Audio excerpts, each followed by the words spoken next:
Assalamualaikum warahmatullahi wabarakatuh.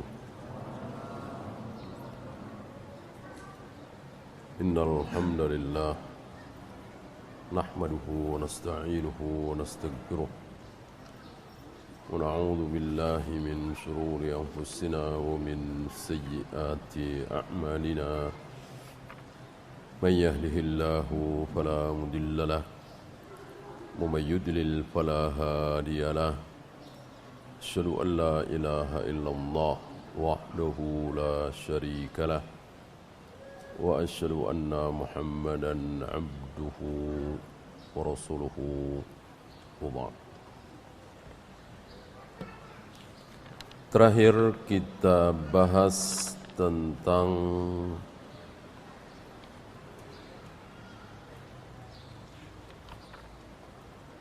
man dan ma.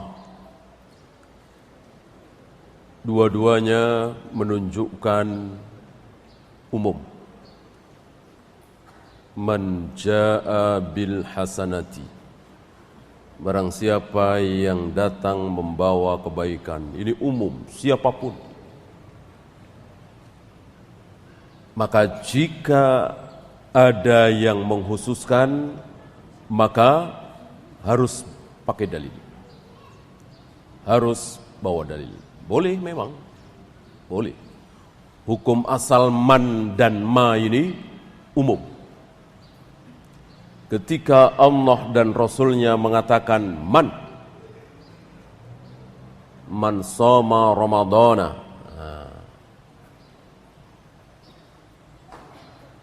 umum,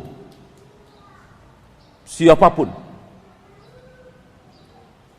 kecuali jika ada dalil yang mengkhususkan. Kalau tidak ada, maka tidak boleh dikhususkan. Tidak ada perkecualian. Contoh-contohnya banyak sekali, sudah kita bahas. Di antaranya, wa ma atakumur rasulu fakhuduhu wa ma nahakum anhu fantahu. Ini salah satu ayat yang melarang kita semua kaum muslimin membikin hal-hal yang baru dalam agama. Apapun, apapun. Mau fikih, mau akidah, mau muamalah, apapun. Ketika mengatasnamakan syariat Islam, maka tidak boleh ada hal baru. Semua kebaikan ini harus lama. Lama yang dimaksud adalah di zaman Rasul dan para sahabat. Ya, kita tinggalkan man dan ma. Kita lanjutkan dengan mufrad. Mufrad yang diidhofahkan. Mufrad itu tidak jamak. Tidak jamak, tidak musanna, itu namanya mufrad. Satu. Kalau jamak, banyak. Kalau musanna, dua. Saya kira hanya bahasa Arab yang punya tiga. Bahasa-bahasa lain punya cuma dua, kan? Tunggal dengan jamak. Jamak dengan tunggal. Bahasa Indonesia malah nggak ada ya. Jamaknya rumah itu apa? Nggak ada kan? Ya paling rumah-rumah diulang doang. Jamaknya anak, anak-anak, ya kan? Kalau bahasa lain ada. Bahasa Inggris ada, antum tahu ya. Bahasa Arab ada tiga. Ada mufrad, ada musanna, ada jamak. Maka ketika Aisyah mengatakan telapak tanganku menempel di kedua telapak kaki Nabi yang sedang sujud, ada kata duanya enggak? Tidak ada. Tidak ada kata-kata ithnani, dua, enggak ada. Tetapi secara kaidah bahasa Arab, dua telapak kaki Nabi. Kenapa? Karena ada bentuk musanna. Ada bentuk musanna. Asal ditambah alif dengan nun, yaitu musanna. Masjidun, masjidani. Madrasatun, madrasatani. Ya. Sabburatun, sabburatani. Dan seterusnya. Walaupun tidak ada kata-kata dua, tapi itu bermakna dua. Ini yang kita bahas mufrad, bukan jama', bukan musanna. Tidak banyak, tidak dua, berarti satu, mufrad. Maka orang sholat sendirian disebut munfarid. Dari kata-kata mufrad, infaroda yanfaridu.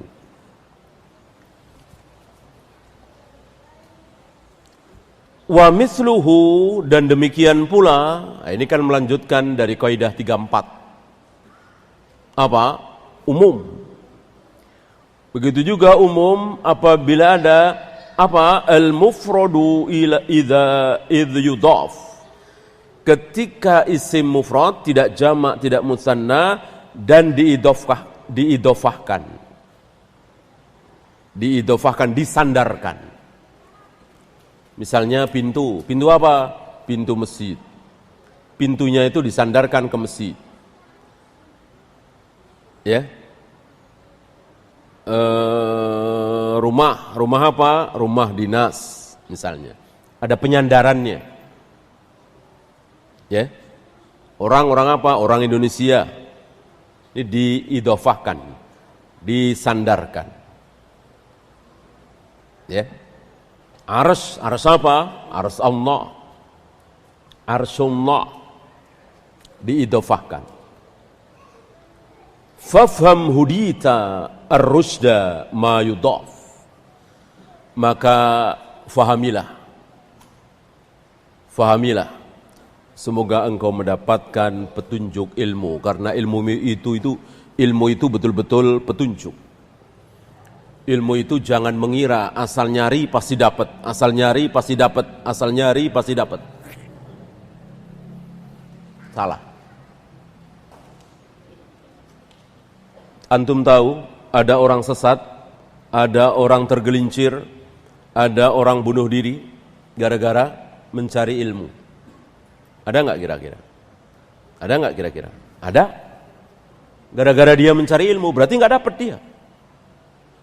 Dikiranya itu ilmu padahal syubhat. Maka ilmu itu betul-betul petunjuk. Antum lihat saja mahasiswa-mahasiswi yang sedang pusing, yang sedang diberi tugas oleh dosennya belajar ilmu apa? Alkitab. Sekolah Alkitab, penginjil itu. Ya. Apa judulnya? Mencari ilmu. Dia baca Injil, dia baca perjanjian lama, perjanjian baru. Diterangkan oleh dosennya. Dapat ilmu apa dapat syubhat? Dapat syubhat. Dikiranya ilmu, tapi itu sesat. Begitu juga. Agama Buddha, agama Hindu, Konghucu, mereka kan belajar mengajar. Apa yang diajarkan? Ada yang hak? Enggak ada, batil semua. Begitu pula di dalam Islam. Tidak semua ilmu yang mengatasnamakan Islam ketika diajarkan maka berakhir dengan kebaikan. Tidak. Belajar, semakin bodoh. Imam Syafi'i mengambil contoh ilmu filsafat. Belajar ilmu filsafat itu bukan semakin pintar, tapi semakin bodoh. Ilmu filsafat dalam agama ya, bukan ilmu filsafat dalam teknologi, itu lain lagi. Memang butuh filsafat untuk menemukan motor, mobil, pesawat, kereta api, dan seterusnya. Ini berbicara tentang agama. Berbicara tentang surga, berbicara tentang adab kubur, berbicara tentang Allah, berbicara tentang arsy Allah, sifat-sifat Allah dengan ilmu filsafat, lewat ilmu filsafat, maka tidak bertambah pintar, malah bertambah bodoh, kata Imam Syafi'i. Nah, beruntung kita apabila Allah tuntun kita, Allah selamatkan kita sehingga kita faham.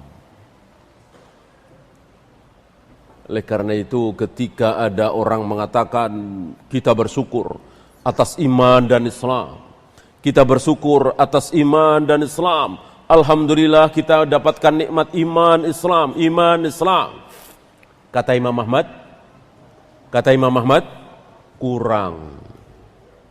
kurang berapa lagi? Kurang satu lagi. Apa? Sunnah. Iman Islam belum cukup. Karena orang-orang Khawarij iman enggak? Iman. Islam enggak? Islam. Sunnah? Bukan. Orang-orang Mu'tazilah iman enggak? Iman, kan tidak kafir. Islam kan bukan Buddha, Hindu, Konghucu, Yahudi, Nasrani, bukan. Tapi sunnah tidak. Maka mengatakan iman Islam kurang. Masih ada satu lagi. Apa? Sunnah. Beruntunglah antum, bahagia antum yang mendapatkan nikmat besar ini, nikmat sunnah.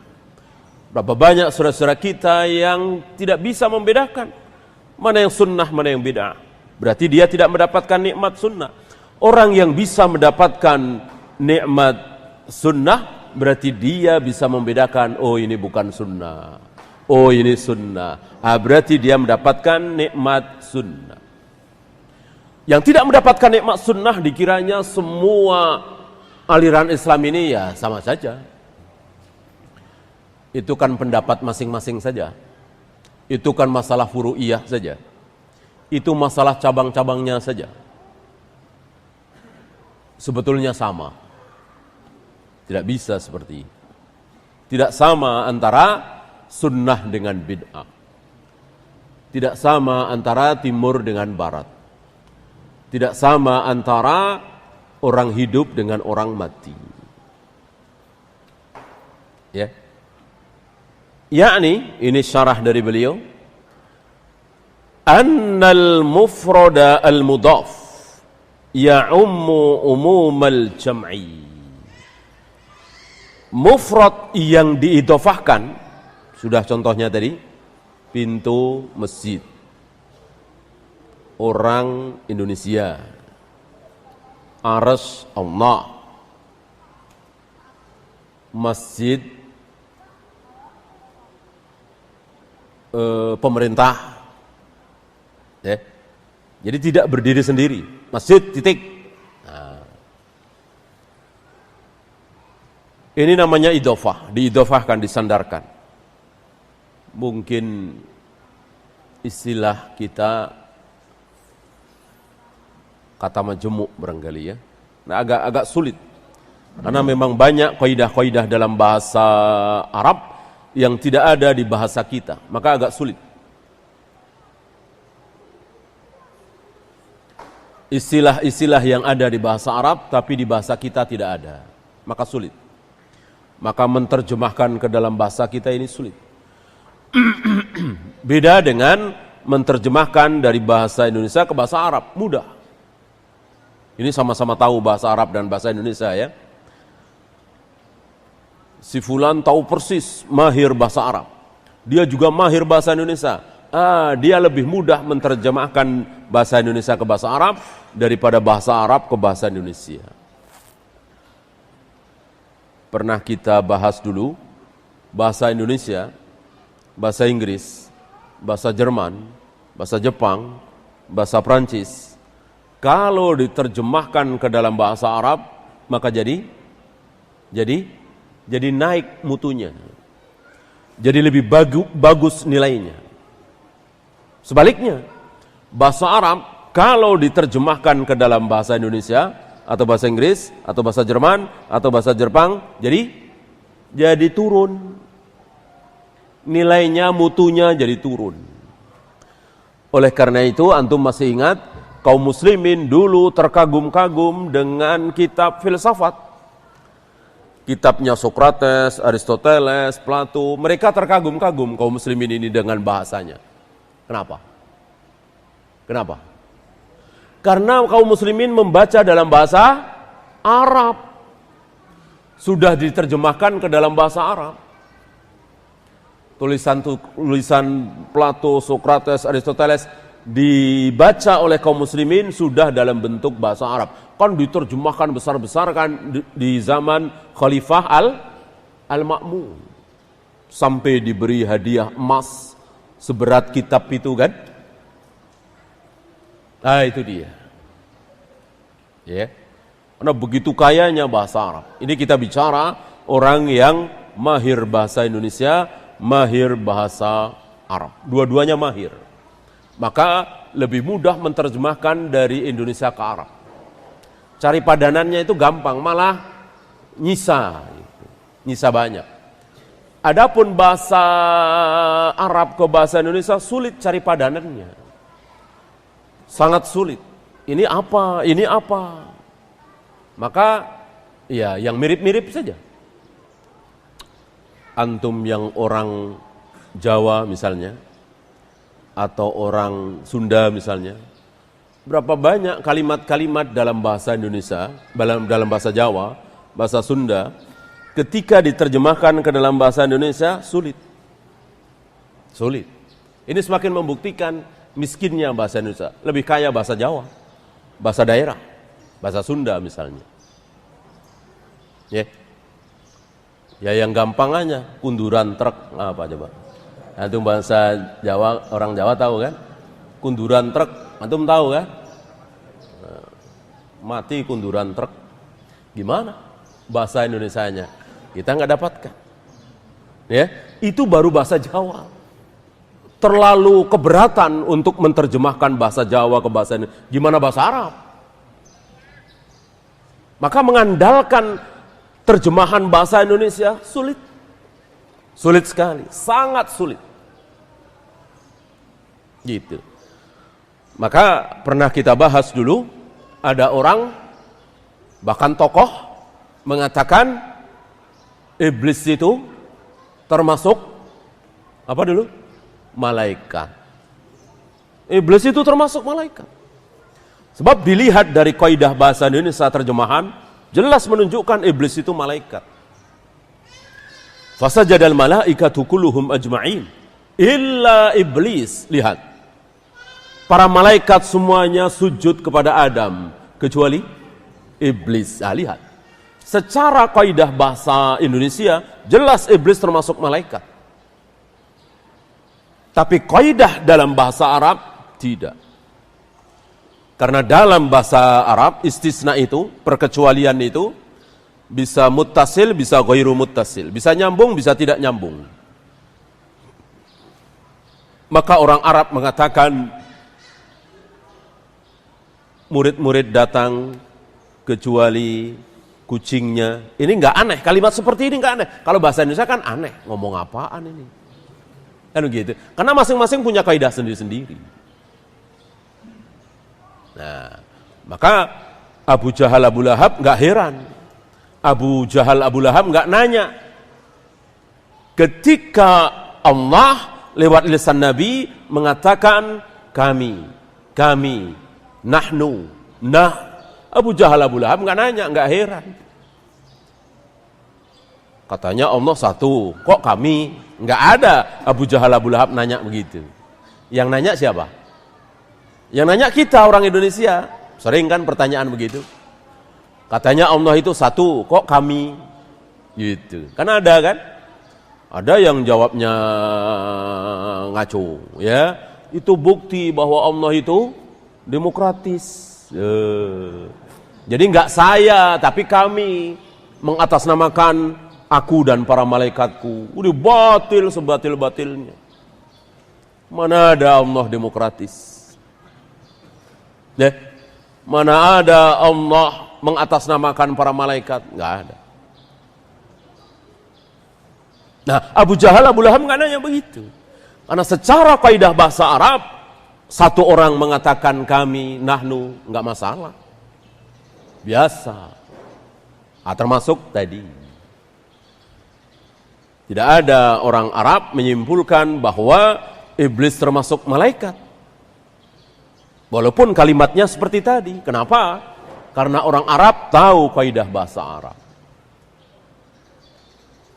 Beliau membawakan contoh. Surat Ad-Duha. Wa amma bi ni'mati rabbika fahaddits. Mana kalimatnya? Kalimat yang sedang kita bahas mana?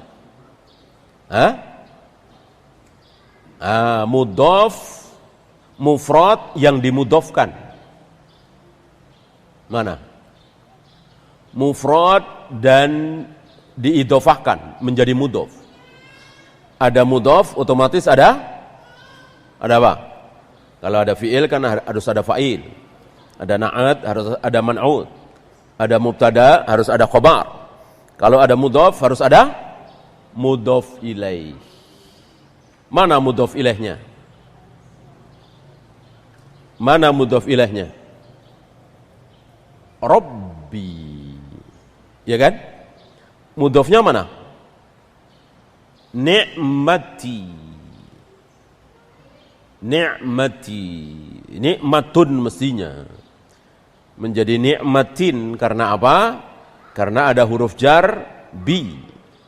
Bi ni'matin. Kenapa jadi nikmati tidak tanwin? Itu tadi karena mudhof.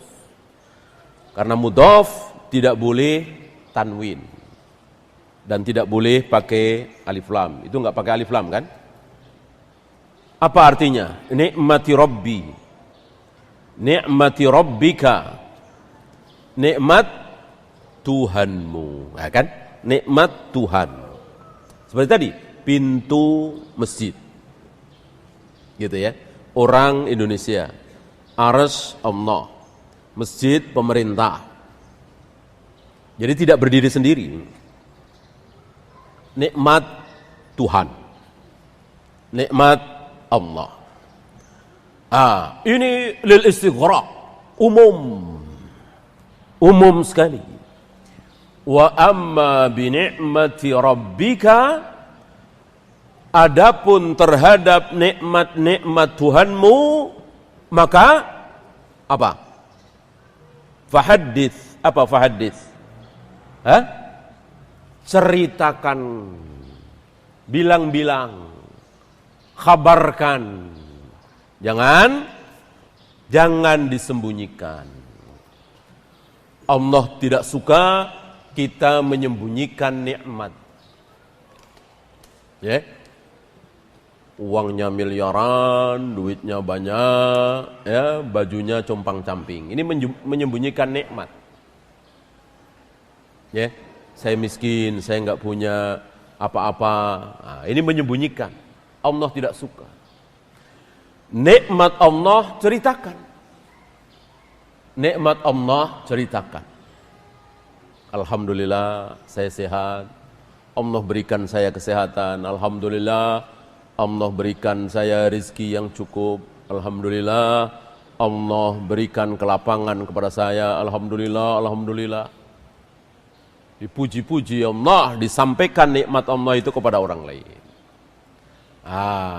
Adakah perkecualian? Tidak ada, sedang kita bahas nih. Semua nikmat dalam agama, nikmat dalam harta, nikmat dalam kesehatan, semuanya kita ceritakan.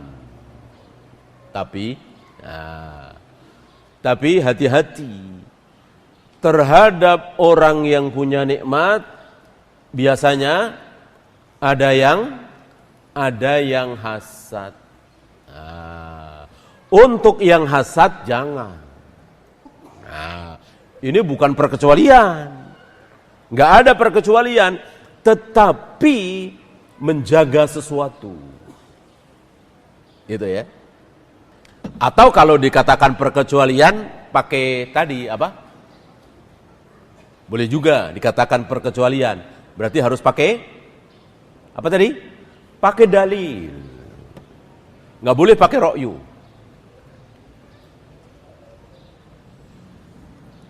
saya memang harus menceritakan nikmat-nikmat Allah yang telah saya terima. Tapi menurut saya, ini bukan dalil, nggak boleh. Nggak boleh, harus pakai dalil. Kalau dalil boleh. Ya. Karena dalil, mengecualikan dalil kan nggak masalah. Jangankan mengecualikan, menghapus boleh nggak? Dalil menghapus dalil, boleh nggak? Boleh. Boleh. Wa in tubdu ma fi anfusikum aw tukhfuhu yuhasibkum billah, diapain ini? Amala yukallifullahu nafsan illa wusaha, diapain? Dihapus. Dihapus. Wa in tubdu ma fi anfusikum itu dihapus. Oleh apa? Oleh la yukallifullahu nafsan illa wus'aha. Ya. Begitu juga ayat dalam surat Al-Baqarah itu yang menyuruh memberikan wasiat kepada ayah, kepada ibu, kepada anak, kepada kerabat. Ayat ini diapakan? Dihapus oleh An-Nisa ayat 11-12 itu, ayat mawaris. Anak dapat sekian, istri dapat sekian, suami dapat sekian, ayah dapat sekian, ibu dapat sekian. Itu menghapus ayat tadi. Jadi ayat menghapus ayat, dalil menghapus dalil, nggak masalah. Apalagi bukan menghapus, mengecualikan, lebih nggak masalah lagi. Yang masalah apa tadi? Yang masalah apa tadi? Dalil dikecualikan oleh ro'yu. Gitu ya. Berbuatlah baik kepada karib kerabat. Dalil. Wajib kita berbuat baik. Kita bikin perkecualian. Kecuali yang jarang sholat. Kita bikin tanpa dalil. Nggak boleh. Ya. Kecuali yang sering melakukan bid'ah. Ada dalil nggak? Kalau tidak ada dalil, nggak boleh. Walaupun ahli maksiat, walaupun ahli taat, kita perlakukan sama dalam masalah silaturahim. Bahkan justru dengan mempersamakan, mudah-mudahan pintu dakwah bisa terbuka. Maka tidak baik. Adik kita, kakak kita nomor 2 kita datangi terus karena semanhat. Kakak kita nomor 1 nggak pernah kita datangi karena beda manhaj. Ini tidak baik. Ini tidak benar. Berarti dia mengecualikan sementara tanpa dalil. Kalau ada dalil boleh. Paham ya? Adakah dalil yang mengecualikan jangan menceritakan nikmat kepada orang-orang tertentu? Jawabnya ada. Fa inna likulli dzi ni'matin hasad. Kepada orang, terhadap orang yang punya nikmat biasanya ada yang hasad, ada yang iri. Ini hati-hati. Antum tahu si fulan ini akan iri, si fulan ini akan hasad kalau kita baru saja mendapatkan nikmat besar. Ya. Antum tahu persis. Kita tahu persis. Karena memang dia itu kurang suka dengan kita. Mungkin saingan bisnis, mungkin apalah namanya masalah ya manusia. Kita tahu persis, dia nggak suka kalau kita baru saja untung besar. Mungkin sama-sama jualan komputer misalnya ya. Nah, bagusnya kita ceritakan apa jangan? Bagusnya kita ceritakan nikmat kita tadi apa jangan? Jangan. Karena kita tahu dia hasad. Ini perkecualian kan? Tapi dengan dalil. Apa dalilnya? Larangan Nabi Yakub kepada anaknya Nabi Yusuf, jangan menceritakan mimpimu. La taksus ru'yaka ala ikhwatika fayakidu laka kaida. Jangan engkau ceritakan mimpimu itu. Karena mimpi itu nikmat sekali. Bayangkan ada 11 bintang, berikut bulan dan matahari, sujud kepada Nabi Yusuf. Ini nikmat besar. Ini ilmu busra minallah. Ini nikmat yang sangat besar. Sementara Nabi Yakub tahu kakak-kakaknya Nabi Yusuf semuanya iri kepada Nabi Yusuf. Karena seolah Nabi Yakub itu anaknya cuma Nabi Yusuf, dan itu kelihatan ya. Karena memang sulit menyembunyikan. Sulit menyembunyikan. Ayah lebih mencintai salah satu anaknya, suami lebih mencintai salah satu istrinya, sulit menyembunyikan. Maka kalau kelihatan nggak masalah. Nabi kelihatan nggak? Lebih mencintai Aisyah, Nabi kelihatan nggak? Kelihatan nggak? Kelihatan. Siapa yang lihat? Para sahabat. Bukan hanya istri-istrinya. Kalau istri-istrinya, ya. Para sahabat. Berarti kan kelihatan. Dan Nabi tidak bisa menyembunyikan. Kalau Nabi bisa menyembunyikan, sahabat nggak tahu. Oleh karena itu, para sahabat memberikan hadiah makanan-makanan kepada Nabi, itu biasanya pas Nabi ada di giliran Aisyah. Jadi pas Nabi di giliran Aisyah, banyak sahabat yang memberikan hadiah makanan kepada Nabi sallallahu alaihi wasallam. Ini menunjukkan bahwa para sahabat tahu yang paling dicintai oleh Nabi adalah Aisyah. Bukan berarti Nabi tidak mencintai Hafsah, tidak mencintai Ummu Salamah, tidak mencintai Zainab binti Jahsy, tidak, semuanya dicintai, tapi beliau tidak sanggup menyembunyikan kalau Aisyah jauh lebih dicintai daripada yang lain. Dan ketika beliau ditanya jujur, masih ingat awal-awal Amr bin As masuk Islam ya kan? Mungkin beberapa minggu beberapa bulan Amr bin As masuk Islam, oleh Nabi langsung ditunjuk sebagai apa? Sebagai panglima perang. Sebagai panglima perang. Padahal yang jadi prajurit siapa? Ada Abu Bakar, ada Umar, ada Utsman, sahabat-sahabat besar yang sudah lebih dulu masuk Islam. Ini Amr bin As baru beberapa bulan sudah ditunjuk oleh Nabi jadi pemimpin perang. Kalau kata kita apa ya? Oh bahagialah, tersanjung, ya, melambung, bangga. Yang jadi prajurit sahabat-sahabat besar. Maka ada dugaan pada diri Amr bin As. Ya manusia ya, dugaan sekaligus harapan. Barangkali akulah manusia yang paling dicintai oleh Nabi. Yaitu, tentu harapan yang tidak salah kan?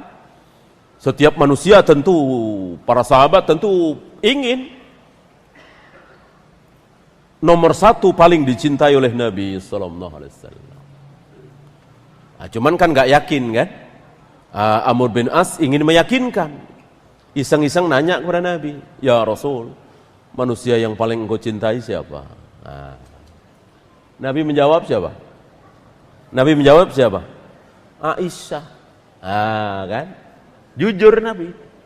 Manusia yang paling dicintai oleh Nabi Aisyah. Ya. Cinta laki-laki kepada perempuan. Amr bin As, ya tentu bukan itu yang dimaksud. Maksud saya yang laki-laki ya Rasul, gitu. Jangan yang perempuan. Kalau yang perempuan ya iyalah ya. Nah, ini kan Nabi tahu kan, Nabi cerdas.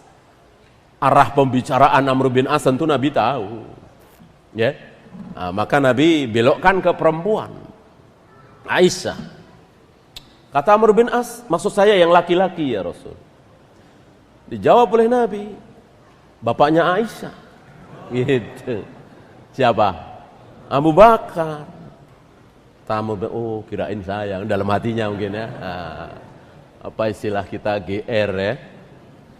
Amr bin As berharap barangkali saya nomor 2. Gitu kan, nanya lagi, setelah Abu Bakar siapa ya Rasul? Dijawab oleh Nabi, Umar. Gitu. Ternyata bukan juga. Barangkali nomor 3. Dijawab, yang nomor 3 setelah Umar siapa? Dijawab Utsman. Terus sampai ke 4, 5, 6, 7, 8, 9, 10, nggak ada nama Amr bin As. Ya, kata Amr bin As, aku nggak mau nanya lagi. Takut jadi urutan terakhir gitu. Nah inilah jujur para sahabat ya. Jujur ini diriwayatkan dan ini kan merendahkan dirinya sendiri ya kan. Ini kan kisah ini kan yang tahu Nabi dengan Amr bin As. Tapi Amr bin As jujur. Amr bin As sampaikan kepada murid-muridnya para tabi'in. Dan begitulah para sahabat.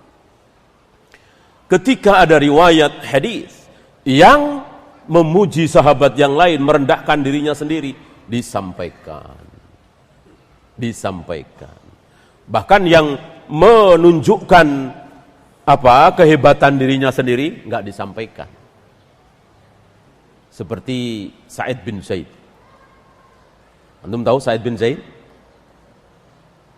Siapa? Nggak usah kisahnya, namanya aja. Salah satu sahabat di antara 10 sahabat yang dijamin masuk surga. Kan ada 10. Yang disebut namanya secara khusus oleh Nabi itu ada 10. Abu Bakar, Umar, Utsman, Ali, Zubair, Thalhah dan seterusnya, termasuk Sa'id bin Zaid. Nah, Sa'id bin Zaid pernah ditanya oleh sebagian tabi'in, siapa 10 orang yang namanya disebut oleh Nabi pasti masuk surga? Disebut oleh Sa'id bin Zaid berapa? 9. Abu Bakar, Umar, Utsman, Ali, Zubair, Thalhah, Abdurrahman bin Auf, Abu Bakar bin Jarrah. Yang dirinya tidak disebut, 9 doang. Para tabi'in nanya, baru 9, mana yang satu lagi? Ya, tanyakan pada yang lain. Gitu ya. Tidak menyebut. Itulah sahabat. Itulah orang yang berilmu. Itulah ulama. Tidak menonjolkan diri. Tidak menampakkan dirinya. Ya. Sama dengan Bukhari. Waktu Bukhari masih belasan tahun, 19 atau 18 tahun. Dari Bukhara datang ke Baghdad.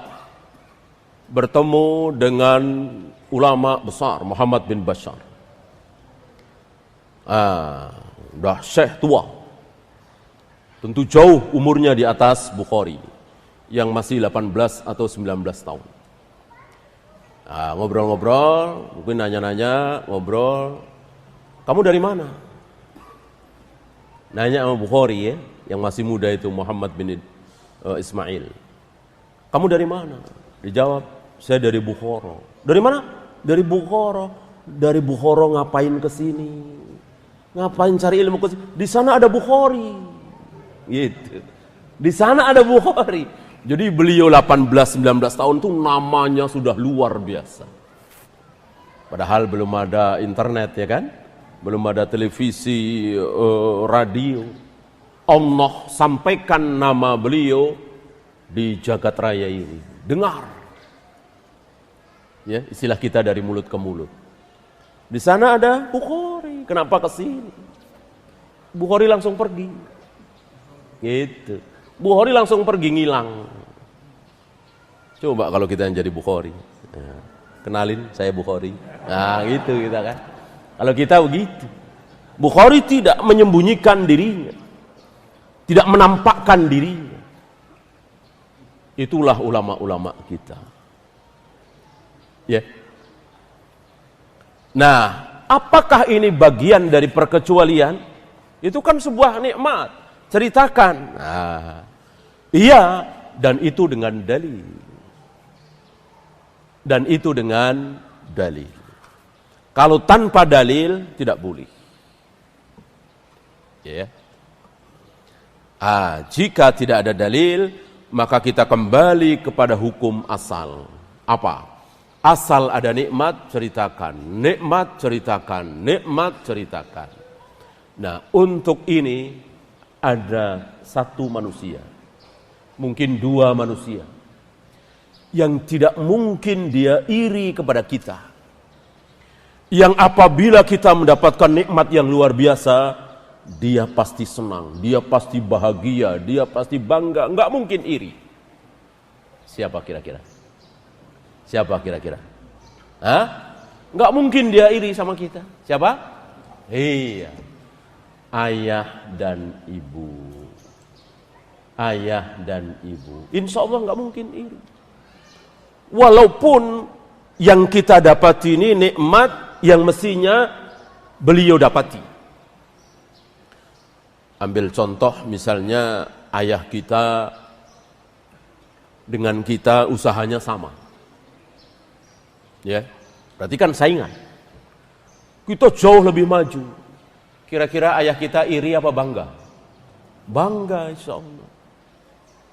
Ibu kita akan bangga, bahagia, tidak iri. Gitu. Malah kadang-kadang marah ayah kita, marah ibu kita. Kalau kita prestasinya jauh di bawah ibu kita, jauh di bawah ayah kita. Itulah tulusnya seorang ayah, seorang ibu, luar biasa. Gak ada iri. Sama sekali. Cintanya, sayangnya kepada anak luar biasa. Ibu. Ya. Bukan istri. Banyak yang bilang istri. Istri nggak mungkin iri kalau kita dapat nikmat. Kata siapa? Iya nikmat duit, iya. Dapat proyek besar. Kalau dapat istri baru, iri nggak? Iri pasti. Ya, nggak suka, marah. Bukan istri. Keliru. Kalau antum mengatakan istri, keliru. Ayah, ibu. Tulus. Ya. Istri tidak. Ya. Ada kalanya istri bangga, senang, bahagia dengan nikmat yang Allah berikan kepada suaminya. Ada kalanya sedih. Suaminya dapat nikmat yang sangat besar. Ya, dapat istri baru, cantik, gadis. Dianya malah sedih, ya. Bukannya bersyukur, ya kan? Nah, kalau ayah ibu tidak.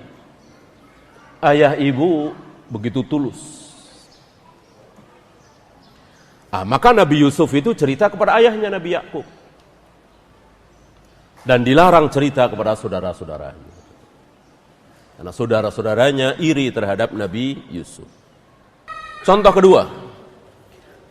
Ini Ibrahim 34. Wa in ta'uddu ni'matallah. Jika kalian berusaha menghitung-hitung nikmat Allah, la tuhsuha, tidak akan terhitung, tidak akan sanggup. Mana syahidnya? Mana pembahasan kita? Kalimat yang mana? Nikmat Allah. Ini kan mudhof ilah. Nikmat Allah sama dengan nikmat Rob tadi. Nikmat Robmu, nikmat Tuhanmu. Ini diganti Allah, nikmat Allah. Maka ini pun umum. Ya. Seluruh nikmat yang ada pada diri kita, yang datang dari Allah, tidak mungkin kita bisa menghitungnya. Yang ada di badan kita, yang ada di rumah kita, yang ada pada diri kita, kita tidak mungkin menghitung. Dan seandainya Allah bikin perhitungan, salat kita, puasa kita, zakat kita, baca Al-Quran kita, zikir wirid kita, kemudian dihitung-hitung dengan nikmat yang Allah berikan kepada kita.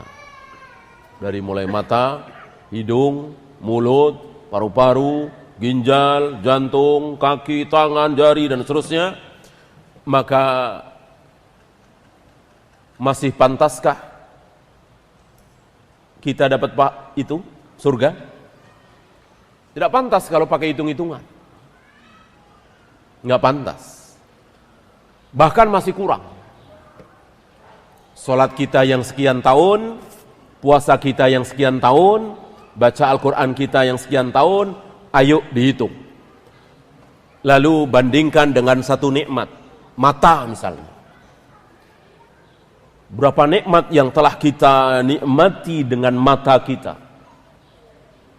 Belum lidah kita, mulut kita, perut kita, kaki kita, tangan kita. Maka belum terbayar. Masih kurang. Bagaimana mau surga? Nah, maka Nabi mengatakan, kalian tidak mungkin masuk surga karena kalian masuk surga bukan karena amal kalian.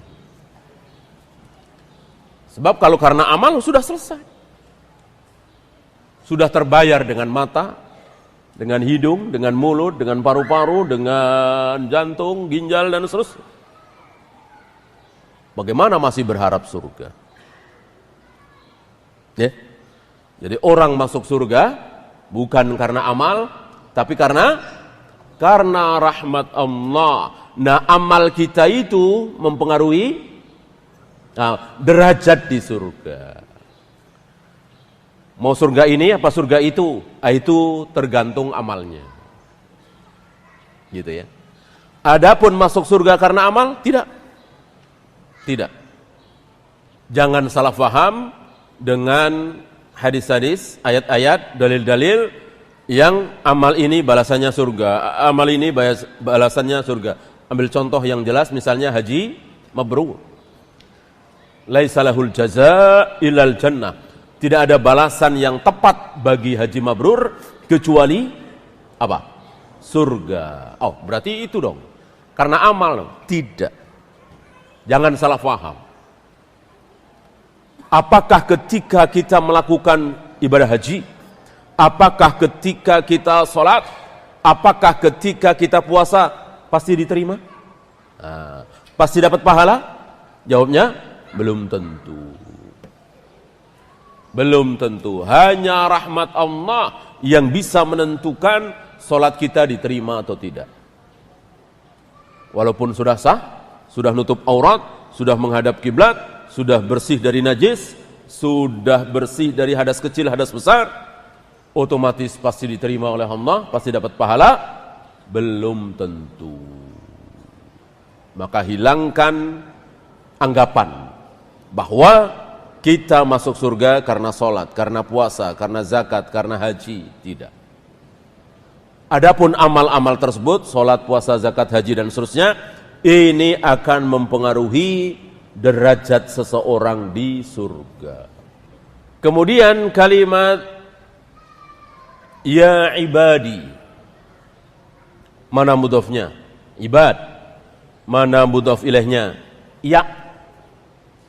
Ibadi artinya hamba-hambaku. Kan diidofkankah ke Allah? Hamba-hamba Allah. Hamba-hambaku. Berarti umum. Maka ketika Allah mengatakan ya ibadi, wahai hamba-hambaku, maka yang dimaksud adalah umum. Ya Jibril, ya Mikail, ya Iblis, ya Fir'aun, ya Abu Jahal, ya Abu Lahab, ya Nabi Muhammad SAW, semuanya. Kecuali kalau ada dalil yang mengecualikan. Baru muncul perkecualian. Kalau tidak ada, semua. Karena pada hakikatnya Iblis itu hamba Allah bukan? Iya. Fir'aun, Namrud, Qarun, Abu Jahal, Abu Lahab, hamba Allah bukan? Iya. Pada hakikatnya iya, tetapi tidak disebut. Hakikatnya jelas, hamba siapa kalau bukan hamba Allah? Tetapi tidak disebut. Justru yang disebut sebagai hamba adalah para nabi, para rasul. Kan hamba itu kan budak. Hamba itu budak kan? Tapi ketika budak kan rendah. Ketika budak yang rendah itu dinisbatkan kepada Allah, maka menjadi tinggi. Maka orang semakin merendahkan dirinya kepada Allah, semakin tinggi. Oleh karena itu yang paling bisa merendahkan diri di hadapan Allah siapa? Yang paling bisa, yang paling rendah di hadapan Allah, yang paling merendahkan diri di hadapan Allah siapa? Para nabi, para rasul. Kita kurang. Kita berusaha merendahkan diri di hadapan Allah, tetapi kenyataan tidak. Kadang-kadang muncul kesombongan. Salah satu bentuk kesombongan apa? Menolak dalil. Batirul haq wa ghamtun nas. Ini bentuk takabbur. Bentuk kesombongan. Dalil ditolak.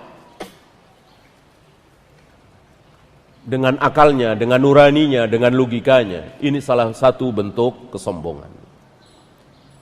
Contoh berikutnya, subhanalladzi asra bi'abdihi. Kalau dari ibadi bentuk jamak, di sini mufrad, abdihi. Hambanya tentu satu orang. Siapa? Siapa? Abdihi di sini. Maha suci Allah yang telah memperjalankan hambanya. Berapa orang? Satu orang. Nabi Muhammad SAW. Apanya Nabi Muhammad? Semuanya. Ruhnya Nabi Muhammad, kepalanya Nabi Muhammad, tangannya Nabi Muhammad, kakinya Nabi Muhammad, seluruh jasad dan ruhnya Nabi Muhammad SAW. Maka keliru kalau ada yang berpendapat Isra Mi'raj itu cuman ruhnya saja. Kayak orang mimpi ruhnya saja. Jadi Nabi bermimpi seolah naik burak, dibawa oleh Jibril, melihat surga dan neraka, terus mendengarkan suara Allah, memerintahkan sholat 5 waktu. Itu ruhnya saja seperti mimpi. Betul? Salah. Menyalahi kaidah yang sedang kita bahas. Karena kalau ada mudhof, kalau ada mufrad diidhofahkan, maka semua yang ada pada diri Nabi, ini kan membahas Nabi Muhammad SAW. Yang sedang diperjalankan ini kan Nabi Muhammad SAW. Bukan Nabi Isa, bukan Nabi Musa, bukan Nabi Ibrahim. Khusus Nabi Muhammad SAW. Gitu. Maka pendapat yang mengatakan bahwa Isra Mi'raj itu hanya ruhnya Nabi, pendapat yang salah, yang menyalahi kaidah yang sedang kita bahas. Ini semakna dengan Al-Furqan, awal-awal Al-Furqan, tadi awal-awal Al-Isra ya. Awal-awal Al-Furqan, tabarakalladzi nazzala Al-Furqan. Maha suci Allah yang telah menurunkan Al-Furqan. Al-Furqan apa? Al-Quran. Ala abdihi. Kepada hambanya siapa? Nabi Muhammad SAW. Isyaratun ila qiyamihi bijami'i wadhaifil ubudiyah. Ini menunjukkan bahwa ubudiyah, sifat penghambaan Nabi kepada Allah sempurna, tidak seperti kita. Kita mengatakan saya menghambakan diri kepada Allah, saya hamba Allah, tetapi tidak sempurna. Muncul kesombongan di saat-saat tertentu. Saat di mana kita harus menolak, kita terima. Saat di mana kita harus melakukan, kita tidak melakukan. Ini mengurangi kesempurnaan kita sebagai hamba. Kalau pengen jadi hamba, jadi budak, apa kata Allah? Sami'na wa ata'na. Berapa banyak dari kita yang tidak sempurna dalam menghambakan diri kepada Allah. Wallahu ta'ala a'lam. Ya, itu saja.